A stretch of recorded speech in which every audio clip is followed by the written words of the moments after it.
Bonjour et bienvenue sur automationsense.com, la première plateforme de formation en ligne en automatisme industriel. Donc, dans cette première vidéo de formation, on va voir les généralités sur les automates programmables industriels.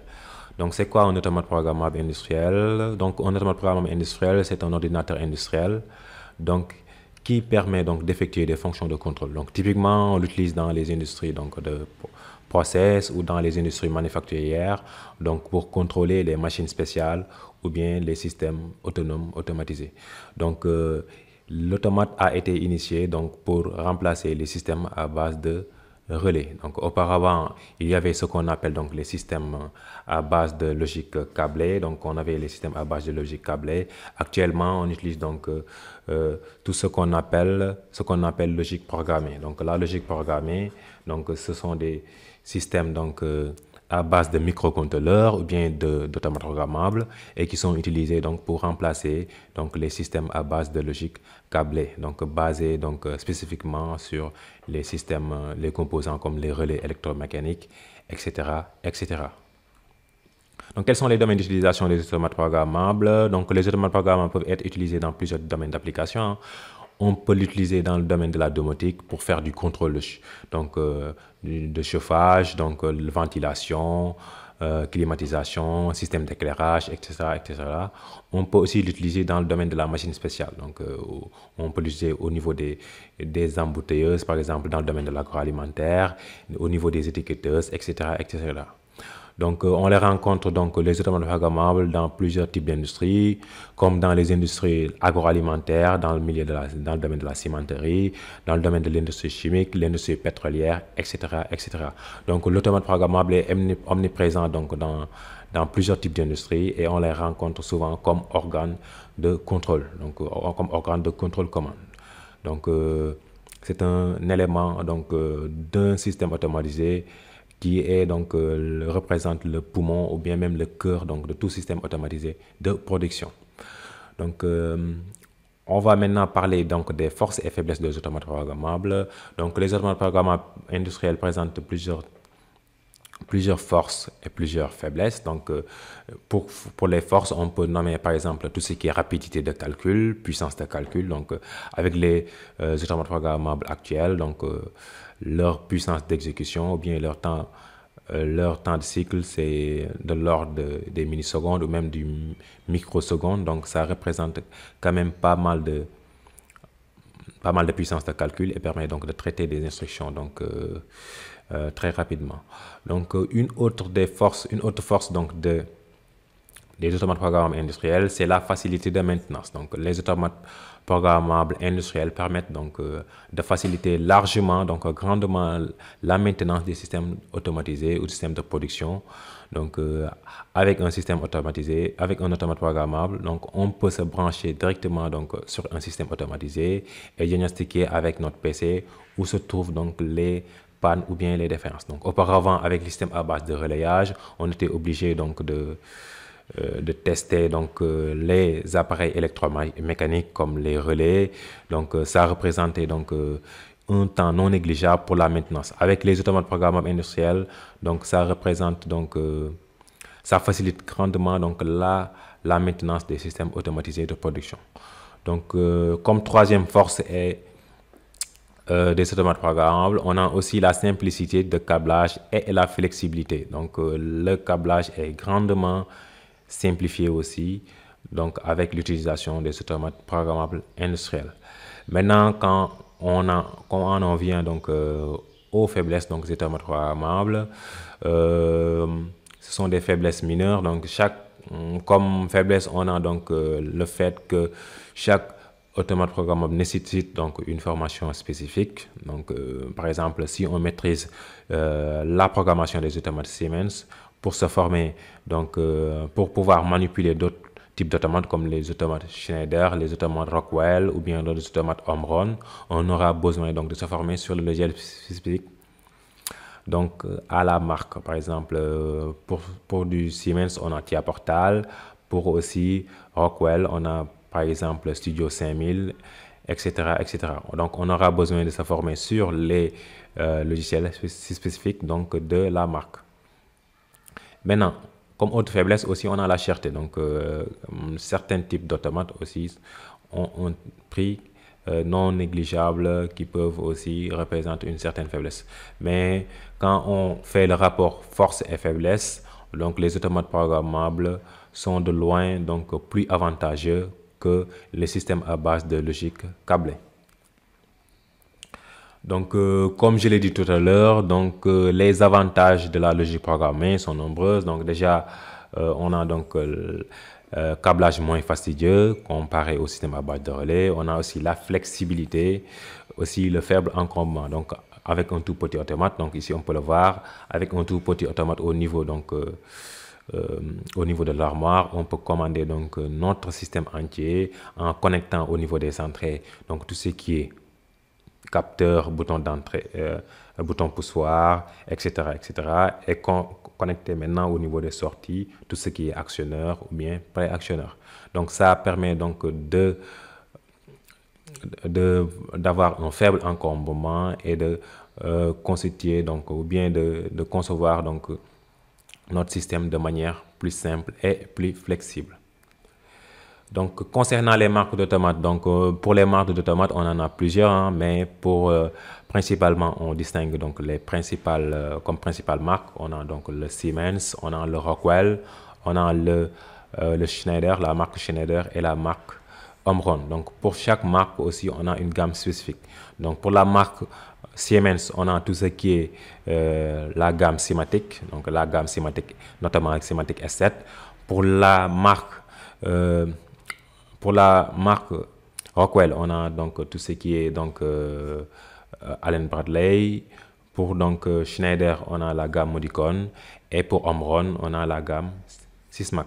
Maintenant, on distingue aussi, on a aussi d'autres types d'automates ou bien contrôleurs, des marques Emerson par exemple, Yokogawa, ABB, etc., etc.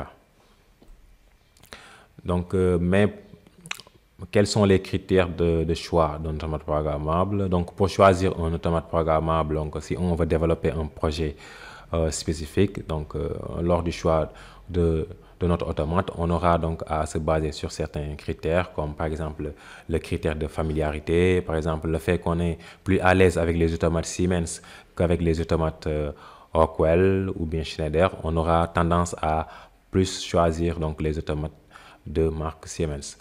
On se basera aussi sur le temps de cycle. Certains modèles d'automates ou bien marques d'automates ou fabricants donc, ont des temps de cycle en fonction de l'automate ou bien de la gamme. Donc, on peut avoir des temps de cycle plus courts ou bien plus longs. Donc, en fonction donc, de la rapidité de notre système, on peut être amené à choisir tel ou tel modèle d'automate programmable industriel.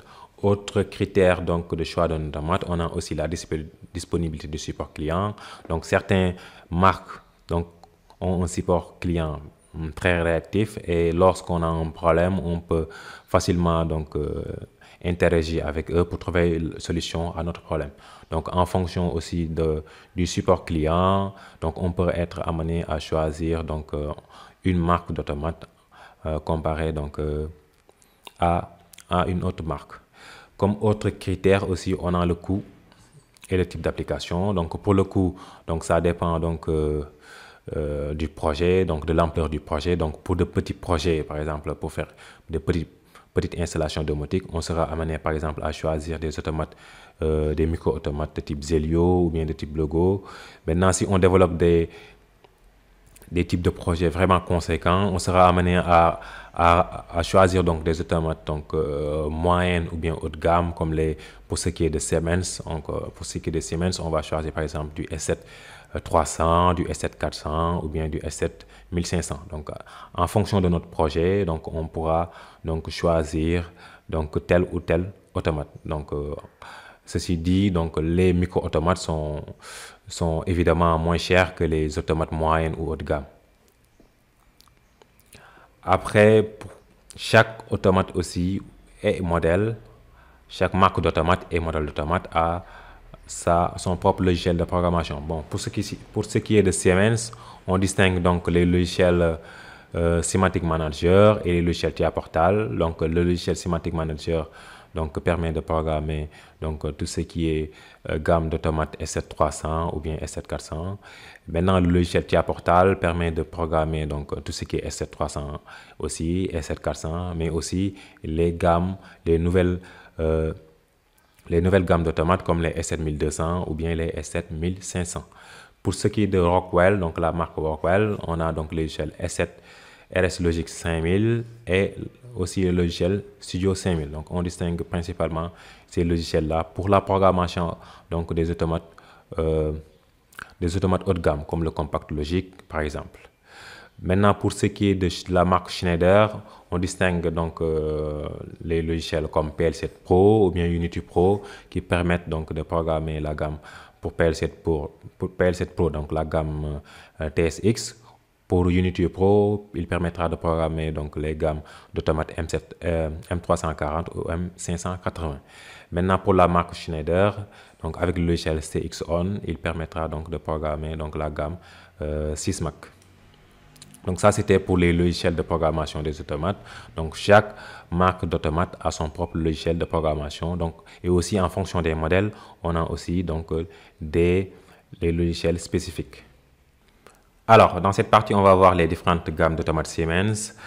Donc, sur l'image, on a différentes gammes, on voit donc différentes gammes d'automates. Donc, ici, on a, par exemple, la gamme S7 1200. Ici, on a donc un automate de type logo. Ici, on a un automate S7 400. Ici, on a un automate S7 300. Ici, on a un S7 1500. Ici, on a une entrée-sortie décentralisée de type ET200SP. Ici, on a un PC industriel donc de type microbox. Derrière, on a un PC industriel aussi. Donc, vers la fin, ici, tout derrière, donc, on a un panel PC, donc qui est un panel, mais qui est à la fois un panel, mais aussi un PC. Donc, ici, derrière, on a un S7 300 aussi. Donc là, on va voir quelles sont les différentes quelles sont les différences entre ces différentes gammes d'automates Siemens. Donc pour la gamme logo, donc la gamme logo, il se présente sous cette forme. Donc il fait partie donc des automates basse gamme de Siemens. Donc c'est aussi, il fait partie des micro-automates de Siemens. Hein. Donc il peut être utilisé dans plusieurs types d'applications, comme le domaine par exemple la domotique. On peut l'utiliser donc dans le domaine de la domotique pour faire donc tout ce qui est contrôle de climatisation, donc climatisation, le système de climatisation, d'éclairage, de volets. On peut l'utiliser pour commander des volets, etc., etc. Donc c'est un micro-automate pas cher qui peut être utilisé dans le domaine de la domotique, mais aussi pour commander de petits systèmes donc automatisés. Maintenant, toujours au niveau donc des automates basse gamme, on a donc les automates de la série S5. Donc c'est une gamme donc, qui existe depuis les années 70 et maintenant qui est devenue obsolète. Donc actuellement, l'automate de la série donc, S5 est devenu obsolète et on distingue actuellement donc, tout ce qui est donc, la gamme sémantique S7. Donc la série S5 n'est plus d'actualité. Actuellement, on a donc la gamme ou bien la série S7. Maintenant, pour tout ce qui est série S7, donc on distingue donc pour les moyennes gammes, donc basse moyenne gamme, on a donc la gamme S7 200. Donc la gamme S7 200, c'est un automate qui se programme avec le logiciel donc MicroWin. Donc actuellement, il commence à être remplacé par la gamme S7 1200, donc, qui est donc une nouvelle gamme d'automates. Donc on va le voir plus tard, qui se programme avec le logiciel TIA Portal. Donc la série S7 200 existe aussi sous une version appelée Smart. Donc ici on a donc la série S7 200 Smart qui est présente au niveau donc monde asiatique, donc par exemple au niveau européen, donc dans la zone géographique européenne, donc on va rencontrer plutôt donc la série S7 200 classique, mais au niveau donc du continent asiatique, par exemple, on va rencontrer souvent, par exemple, en Chine ou bien en Inde, la série donc S7 200 donc Smart.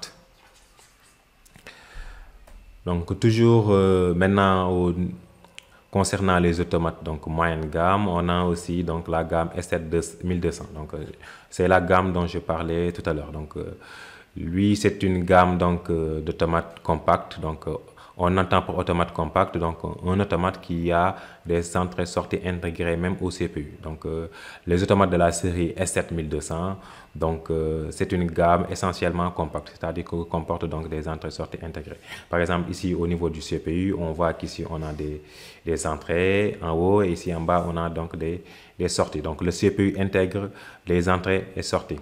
Donc une des spécificités donc de l'automate S7 1200, c'est qu'il ne prend pas en charge donc les langages Graph7 et Lisp.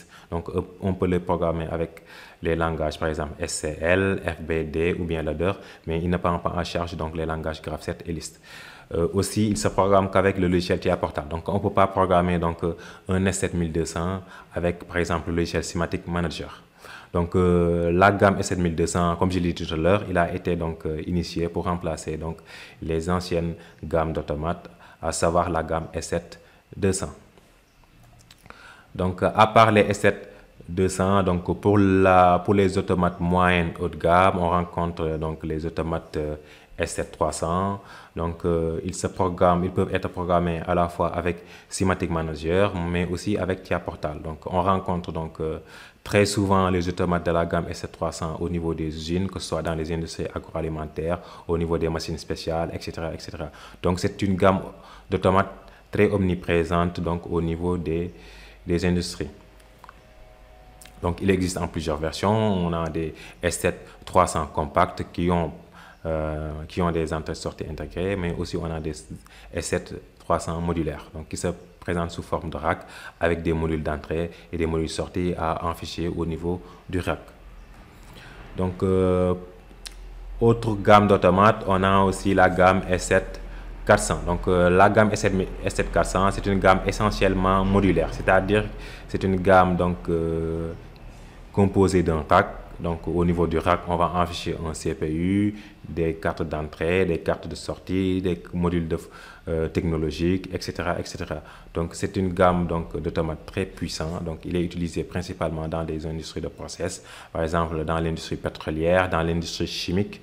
Donc il est utilisé très souvent avec des systèmes, bon, pour ce qui est de Siemens, avec donc le système de contrôle commande PCS7. Donc c'est un système donc qu'on appelle système numérique de contrôle commande, et le système numérique de contrôle commande PCS7 est souvent utilisé donc avec les automates S7 400. Donc du fait de sa modularité mais aussi de sa puissance, donc il convient parfaitement à ce type d'application.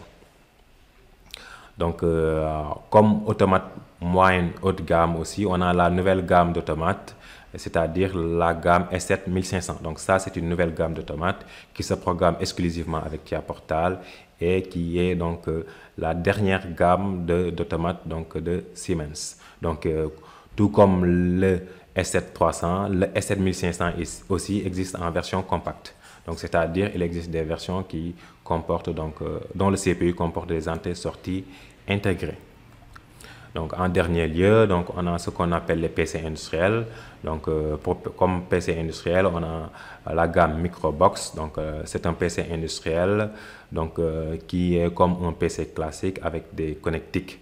Donc par exemple Profinet, aussi des connectiques en option par exemple du Profibus, et donc ils vont pouvoir donc s'interfacer avec des systèmes, des capteurs ou bien des actionneurs, etc., etc.